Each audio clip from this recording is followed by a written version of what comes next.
কক্সবাজার ঘোরাঘুরি পার্ট 1। এই তো আমরা সকাল 6টার মধ্যেই চলে আসলাম কক্সবাজারে। তো আমরা হোটেলে আসছি। এখানে তো বাবুর বাবারা তো এসকেপে চাকরি করে, ওষুধ কোম্পানি।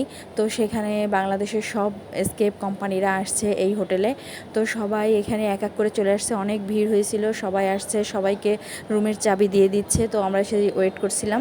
তো আমরা রুমে ঢুকে রুমে জিনিসপত্র রেখে তারপরে আমরা চলে আসলাম সি বিচে আর একটু ভেজার জন্য। তো এখানে প্রচুর লোক, প্রচুর রোদ। আমাদের তখন 9টা বেজে গেছিলো আসতে আসতে। তো একটা ছাতা নিয়ে আসছিলাম, যে এত বাতাস, ছাতাই উল্টে যাচ্ছিল, কারণ বাবু তো রোদের ভিতরে, এই জন্য একটা ছাতা নিয়ে আসছিলাম।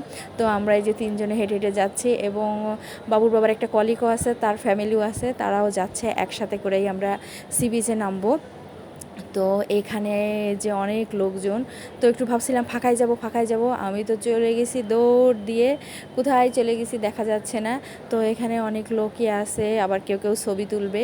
এই যে আমি তো দৌড় দিয়ে চলে গেছি, মানে আমার এত ভালো লাগতেছে, কারণ সাগর আমার খুবই ভালো লাগে। মনে হয় যে শুধু সাগরে মানে চলে যাই, ভিতরে অনেক দূরে চলে যাই, কিন্তু অনেক দূরে তো আর যাওয়া যায় না। তো ভাবতেছি যাই, চলেই যাচ্ছি। তারপর একটু পরে আবার ভাবলাম যে না, এখন ফিরে আসি, না তো বাবুর বাবা বকা দেবে, কারণ বড় বড় ঢেউ আসতেছিল আর আস্তে আস্তে জোয়ার হচ্ছিল, এই জন্য আর বেশি দূরে গেলাম না। তো আবার ফিরতেছিলাম, ভাবলাম যে বকা দেওয়ার আগেই ফিরি। যাই হোক, খুবই ভালো লাগতেছিল, আমার এত ভালো লাগতেছিল যা বলার মতো না, কারণ অনেক দিন পরে আমার এই স্বপ্নটা পূরণ হয়েছে, বাবুর বাবার সাথে আসা। তো এখানে এই যে আমাদের এটা হোটেল। তো আসলে কাজের চাপ, তো এই জন্য আমাদের নিয়ে আসতে পারে না, ছুটি পায় না। তো এই যে আমরা দুপুরে আবার একটু খাবার খেয়ে নিলাম।